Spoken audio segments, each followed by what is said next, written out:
അസ്സലാമു അലൈക്കും വറഹ്മത്തുള്ളാഹി. Welcome back again. എല്ലാവർക്കും ദൂർക്കിയ മുസാഫിറിൻ്റെ പുതിയൊരു വീഡിയോയിലേക്ക് വീണ്ടും സ്വാഗതം. ഏറെ സന്തോഷത്തോടു കൂടിയാണ് ഞാൻ ഈ ഒരു വ്ളോഗ് തുടങ്ങുന്നത്.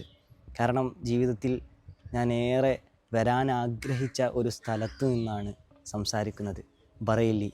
കഴിഞ്ഞ വ്ളോഗ് എല്ലാവരും കണ്ടിട്ടുണ്ടാവും. ഞാൻ ഇങ്ങോട്ട് എത്തിയതാണ് ഞാൻ വ്ളോഗായിട്ട് നിങ്ങളിലേക്ക് എത്തിച്ചിട്ടുള്ളത്.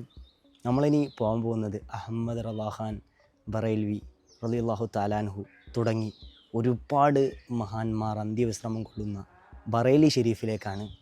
ഇന്നത്തെ ഈ ഒരു മനോഹരമായ വ്ളോഗിലേക്ക് ഒരിക്കൽ കൂടി എല്ലാവർക്കും സ്വാഗതം. ഫൈനലി നമുക്ക് പോകാനുള്ള കാറെത്തിരിക്കുകയാണ്. ഷഫീഖ് ഉസ്താദ്, അസ്സലാമു അലൈക്കും. ഇപ്പോൾ യാത്ര തുടങ്ങിയിട്ടുണ്ട് കേട്ടോ. നവാബ്ഗഞ്ച് പറഞ്ഞിട്ടുള്ള സ്ഥലത്തേക്കാണ് പോകുന്നത്. അവിടുന്ന് പിന്നെ നമുക്ക് ഷെയർ ടാക്സി പിടിച്ചിട്ട് ബറേലി റളിയല്ലാഹു തആലാൻഹു ബഹുമാനപ്പെട്ട അഹമ്മദ് റളാ തങ്ങളെ ചാരത്തേക്ക് എത്തണം. അപ്പം പോകുന്ന ഭാഗത്തുള്ള കാഴ്ചകളൊക്കെ കാണാൻ പറ്റും. വലിയ വലിയ കെട്ടിടങ്ങളും വീടുകളൊക്കെയാണ് കേട്ടോ ഈ കാണുന്നത്.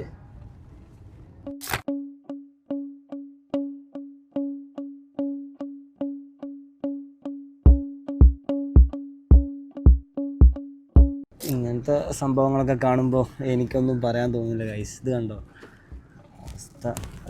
ഇത്തരത്തിൽ വളരെ വൃത്തിഹീനമായിട്ട് നമ്മുടെ രാജ്യത്തിലെ പല ഭാഗങ്ങളും കിടക്കുന്നത് കാണുമ്പോൾ ഉത്തരം പറയാനില്ലാതെ മണം കൊണ്ട് ഞാനിത് ഗ്ലാസും പൂട്ടിക്കണം കേട്ടോ. നല്ല സ്മെല്ലുണ്ട്. ഈ കാണുന്നതാണ് ബറേലി മെയിൻ സിറ്റി കേട്ടോ. സാറ്റലൈറ്റ് എന്നാണ് ഈ ഒരു സ്ഥലം അറിയപ്പെടുന്നത്. നമുക്ക് ഇവിടുന്നാണ്.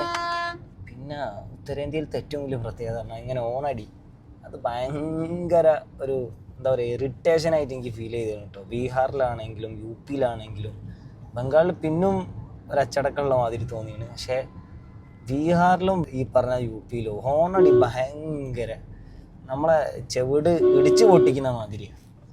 അപ്പം ഈ ഒരു മെയിൻ സിറ്റിയിലൂടെയാണ് നമ്മളിപ്പോൾ സഞ്ചരിച്ചുകൊണ്ടിരിക്കുന്നത് ബറേലി. അപ്പോൾ നമുക്ക് ഇവിടുന്ന് ഒരു പാലുണ്ട്, ഒരു ബ്രിഡ്ജുണ്ട്. അതിൻ്റെ അവിടുന്ന് ഒരു ഓട്ടോ ടുക് ടുക് അതുവഴി നമുക്ക് ബറേലിയിലേക്ക് പോകട്ടെ. അപ്പോൾ പറഞ്ഞ പോലെ ബ്രിഡ്ജിൻ്റെ നേരെ അടിഭാഗത്ത് എത്തിയിട്ടുണ്ട്. ആ ഒരു സൈഡിലാണ് കേട്ടോ നമുക്ക് പോകേണ്ടത്. ആ സൈഡിൽ നിന്ന് നമുക്ക് ടുക് ടുക് പിടിച്ച് നേരെ ബറേലിയിലേക്ക് പിടിക്കണം. 20 റുപ്യ എങ്ങാണ്ടാണ് പറഞ്ഞത്. പ്ലസ് 20 അല്ലേ? നമ്മൾ ഓട്ടോയിൽ കയറിയിട്ടുണ്ട്. 20 രൂപ പറഞ്ഞ പോലെ തന്നെ നേരെ ബ്രിഡ്ജിൻ്റെ അടിയിലേക്കായിട്ടാണ് ഈ ഒരു ആളേക്ക് നമ്മൾ പോകുന്നത്.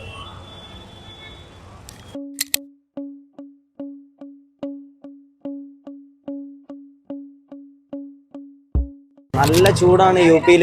നമ്മളേക്കതാ മൗലാന സാബ് ഉണ്ട്. ആ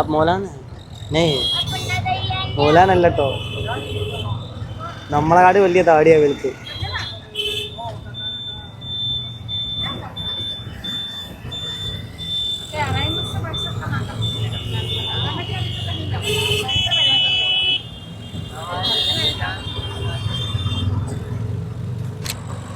ഇവിടെ നല്ല പൂവൊക്കെ വെച്ച് അലങ്കരിച്ചിട്ടുണ്ട് കേട്ടോ. അതാ ഈ സൈഡിലൊക്കെ മൊത്തം അടിപൊളി പൂ കാണാൻ പറ്റും.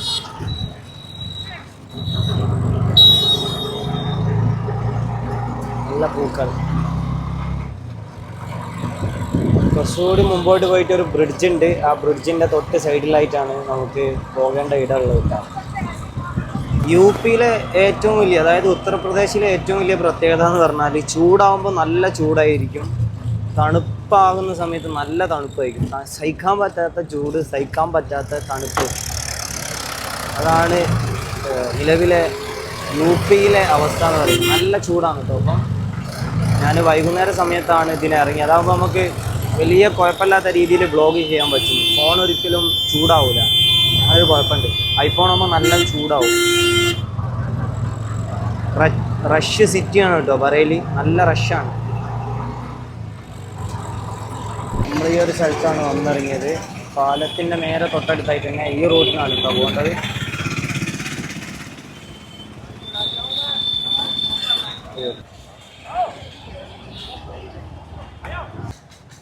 നേരെ പോയാൽ മതി.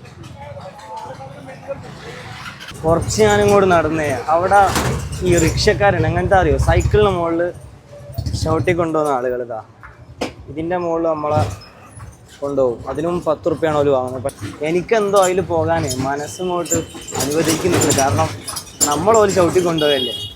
അപ്പോൾ ഞാൻ അതിൽ പോയില്ല. അപ്പോൾ കുറച്ച് മുന്നോട്ട് നടന്നപ്പോൾ ഒരു ഓട്ടോ വന്നു, ടുക്ടുക്ക്. നമ്മൾ കറണ്ടിൻ്റെ ഒരു ടുക്ടുക്കിൽ ഇങ്ങനെ പോയിക്കൊണ്ടിരിക്കുകയാണ്. കുറച്ചേ ഉള്ളൂ കേട്ടോ. നേരെ അങ്ങ് പോയാൽ ദർഗൻ്റെ പറ്റി അങ്ങനെ പോയിക്കൊണ്ടിരിക്കുകയാണ്. ഇവിടെ കാണാൻ പറ്റില്ല. ഒരുപാട് കച്ചവടക്കാർ പല സംഭവങ്ങളും കാണാൻ പറ്റും.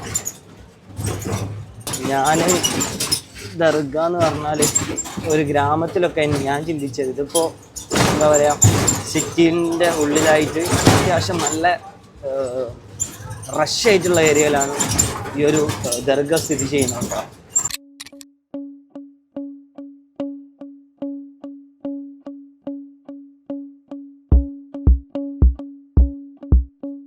അറുപതിലേറെ ജില്ലകളുള്ള ഒരു സംസ്ഥാനമാണ് UP. ആ UPയിൽ ഞാൻ തിരഞ്ഞെടുത്ത ജില്ല ബറേലിയാണ്. അതിൻ്റെ കാരണം മറ്റൊന്നുമല്ല, ഇമാം അഹമ്മദ് റളാ ഖാൻ അന്തിയുറങ്ങുന്നത് ബറേലി ഷെരീഫിലാണ്. അവിടത്തേക്കാണല്ലോ നമ്മളിപ്പോൾ പോയിക്കൊണ്ടിരിക്കുന്നത്. അജ്മീർ ഷെരീഫിനെ പോലെ തന്നെ അത്യാവശ്യം റഷായ ഏരിയയിലാണ് ഇവിടെയുള്ള ഓരോ മക്കാമുകളും സ്ഥിതി ചെയ്യുന്നത്. ഇമാം അഹമ്മദ് റളാ ഖാൻ ബറേൽവിയെ കൂടാതെ അവിടുത്തെ മക്കളും പേരമക്കളുമായി ഒരുപാട് കുടുംബാംഗങ്ങളും പണ്ഡിതന്മാരുമുള്ള ദർഗകളാണ് ബറേലി ഷെരീഫിൽ സ്ഥിതി ചെയ്യുന്നത്. ഇനി ആരാണ് ഇമാം അഹമ്മദ് റളാ ഖാൻ ബറേൽവി എന്ന് ചോദിച്ചാൽ ഒരുപാട് പറയാനുണ്ട് മഹാനെ കുറിച്ച്. 1856 ജൂൺ 14 മഹാൻ ജനിക്കുന്നത്. ഹനഫി മദ്ഹബിലെ ഫഖീഹും മുജ്തഹിദും 4 മദ്ഹബിലും പാണ്ഡിത്യമുള്ള മഹാൻ ആശിഖുർ റസൂൽ കൂടിയാണ്. എല്ലാ ദിവസവും ഹബീബായ മുത്തുനബി സല്ലല്ലാഹു അലൈഹി വസല്ലമ തങ്ങളുടെ പേരിൽ 3 നഅത്ത് ഷെരീഫുകൾ എഴുതാതെ അവിടെ നിന്ന് ഉറങ്ങാറില്ലായിരുന്നു എന്നാണ് ചരിത്രങ്ങൾ രേഖപ്പെടുത്തുന്നത്. കുബ്ബ ഉണ്ടല്ലോ, ആ കുബ്ബ കാണാനാണ് കേട്ടോ നമ്മൾ പോകുന്നത്.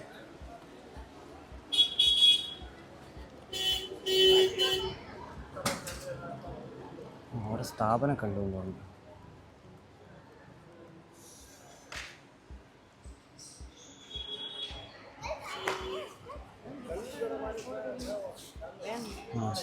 ഒരുപാട് ആളുകളുണ്ട്. ആ കാണുന്ന കുബ്ബ ഉണ്ടല്ലോ, അതാണ് ഇവിടുത്തെ ഏറ്റവും വലിയ മെയിൻ ഹൈലൈറ്റ്. അപ്പോൾ നമ്മളതിൻ്റെ ഏറ്റവും ടോപ്പിൽ ആ ഭാഗത്തേക്ക് പോകാൻ പറ്റുന്നതാണ്. നമ്മൾ പോയി നോക്കാം. ഈ സൈഡിൽ കൂടി എങ്ങനെ പോകേണ്ടത് പോയി നോക്കാം. നമ്മൾ പോയി നോക്കുക. വഴി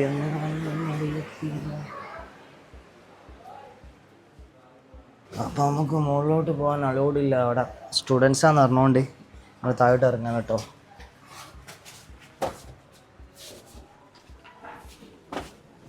ആലാസ്രത്തിൻ്റെ മക്കാമിൻ്റെ തൊട്ടടുത്തായിട്ട് തന്നെ മറ്റൊരു മസാറുണ്ട്, താജുശ്ശേരിയ എന്ന വലിയൊരു പണ്ഡിതൻ്റെ മസാർ. മുൻ ഇന്ത്യൻ ഗ്രാൻഡ് മുഫ്തി ആയിരുന്നു. AP ഉസ്താദ് ഗ്രാൻഡ് മുഫ്തി ആകുന്നതിന് മുൻപുള്ള ഗ്രാൻഡ് മുഫ്തിയാണ് താജുശ്ശേരിയ. ആലാസ്രത്തിൻ്റെ മകളുടെ മകനാണ്. ഈജിപ്തിലെ അൽ അസ്ഹർ യൂണിവേഴ്സിറ്റിയിൽ പോയി പഠിച്ച താജുശ്ശേരിയ അസ്ഹരി കൂടിയായിരുന്നു. ആ കാലഘട്ടത്തിൽ പരീക്ഷയിൽ എല്ലാ വിദ്യാർത്ഥികളെക്കാൾ കൂടുതലും മാർക്ക് വാങ്ങി അസ്ഹർ യൂണിവേഴ്സിറ്റിയിൽ 1ാം റാങ്ക് കരസ്ഥമാക്കിയ ചരിത്രമൊക്കെ ഉണ്ടായിട്ടുണ്ട്. മഹാനവറുകളുടെ പേര് അക്തർ റസ എന്നാണ്. പക്ഷേ താജുശ്ശേരിയ എന്ന ലഖബലം കിട്ടാനുള്ള കാരണം ശരീഅത്തിന് വേണ്ടി, അഹ്ലുസുന്നക്ക് വേണ്ടി ശക്തമായി ശബ്ദിച്ചതുകൊണ്ടാണ് ഈ ഒരു ലഖബലം മഹാനവറുകൾക്ക് ചാർത്തപ്പെട്ടത്. മഹാനവറുകൾ 2018 കൊറോണക്ക് മുൻപാണ് നമ്മോട് വിട പറഞ്ഞത്. അള്ളാഹു അദ്ദേഹത്തിന്റെ ദർജ ഉയർത്തി കൊടുക്കട്ടെ. ദർഗയിലത്തെ ഒരുപാട് വിഷയങ്ങളോ കാര്യങ്ങളോ ഒന്നും നമുക്ക് എടുക്കാൻ പറ്റില്ല. കാരണം ഇവിടുത്തെ നിയമം അങ്ങനെയാണ്. പറ്റും പോലെ കാരണം നമ്മളവിടെ വന്നിട്ട് ഇത് കാണാൻ ആഗ്രഹിക്കുന്ന ആളുകൾക്ക് കാണിച്ചു തരാൻ വേണ്ടിയിട്ട് മാത്രമാണ് ഞാൻ എടുത്തത്. എനിക്ക് പൂതി ഉണ്ടായിട്ടൊന്നുമല്ല. ഇവിടെയും ഒരു ദർഗുണ്ട് കേട്ടോ. ഇവിടെയും ദർഗുണ്ട്. ഒരു ദർഗമാണ്. നമ്മൾ പോകുന്ന വഴിക്കുള്ള കാഴ്ചകളാണ് കാണുന്നത്. നല്ല റഷാണ്. റഷ് റൂട്ട് പറഞ്ഞാൽ നല്ല റഷ്, നല്ല റഷ്, നല്ല നല്ല നല്ല റഷ്, നല്ല റഷ്, നല്ല റഷ് റൂട്ടാണ് കേട്ടോ. ഫോണടി ശബ്ദം കൊണ്ടൊന്നും കേൾക്കുന്നുണ്ടാവില്ല. നല്ല റഷ് റൂട്ടാണ്. ഫുള്ള് തിക്കും തിരക്കുമായിട്ടുള്ള സ്ഥലങ്ങളാണ് നമുക്ക് കാണാൻ പറ്റുക.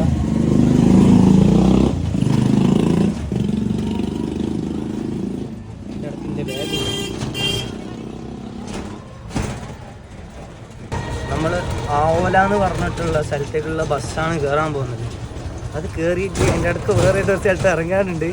ആ സ്ഥലത്ത് ഇറങ്ങിയിട്ട് വേണം ഈ പറഞ്ഞ ഗ്രാമത്തിലേക്ക് നമുക്ക് പോകാൻ. പോയി നോക്കാം സുഹൃത്തുക്കളെ, ഇൻഷാ അല്ലാഹ്. എന്തായാലും പറയൽ അൽഹംദുലില്ലാ വിചാരിച്ചതുപോലെ റാഹത്തായി അൽഹംദുലില്ലാ. അള്ളാഹുക്കറം അള്ളാഹുവിൻ്റെ മഹത്തായ അനുഗ്രഹം കൊണ്ട് ഇവിടെ എത്താൻ പറ്റി. ഞാൻ ജീവിതത്തിൽ ഒരിക്കൽ പോലും വിചാരിച്ചല്ല അവിടെ നിന്ന് എത്താൻ പറ്റുന്നുള്ളത്. പക്ഷേ നമ്മളിവിടെ എത്തിച്ചേർന്നു അൽഹംദുലില്ലാ.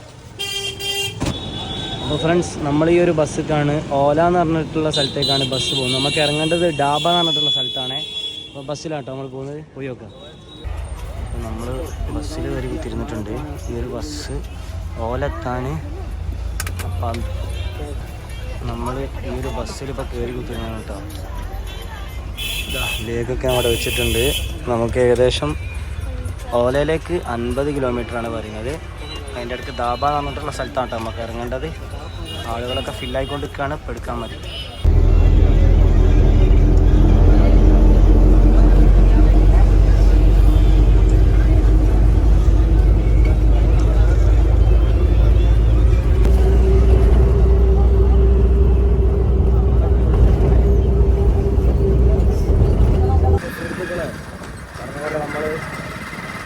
ഉദ്ദേശിച്ച ഗ്രാമത്തിലേക്ക് പോയിക്കൊണ്ടിരിക്കുകയാണ്. അങ്ങോട്ട് ഗ്രാമീണ കാഴ്ചകൾ നമുക്ക് കാണാൻ നല്ല ആലാപുരത്തിൻ്റെ അന്തില്ല. അവിടെ വരാൻ പറ്റി, ചെയ്യാൻ പറ്റി. ആ കാഴ്ചകളെ കണ്ണിലേക്ക് എനിക്ക് എത്തിക്കാൻ പറ്റി.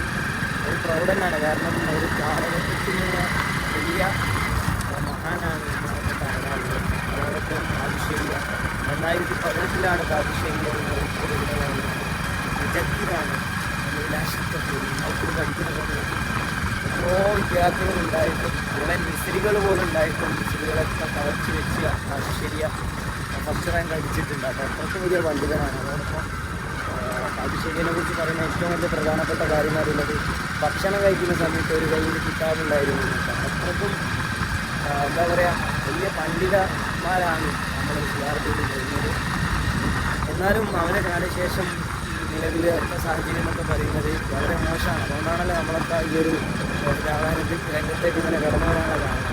കലാകൃത്തൊക്കെ ഒരുപാട് പാകിയതുകൊണ്ടാണ് ഇന്ന് ഈ കാണുന്ന രൂപത്തിൽ സുന്നിസം വളരെ മനോഹരമായിട്ട് ഇപ്പം ഇവിടെ പോയിക്കൊണ്ടിരിക്കുന്നത്. അപ്പം എല്ലാവർക്കും ചെറിയ ഇഷ്ടപ്പെട്ട് വിചാരിക്കുന്നു. ഒരുപാട് സമയം എനിക്ക് എടുക്കാൻ പറ്റിയിട്ടില്ല. ഈ ഒരു ബൈക്കിൽ വെച്ചാൽ ഞാൻ നന്നായിട്ട് അവസാനിപ്പിക്കാൻ അറിയില്ല.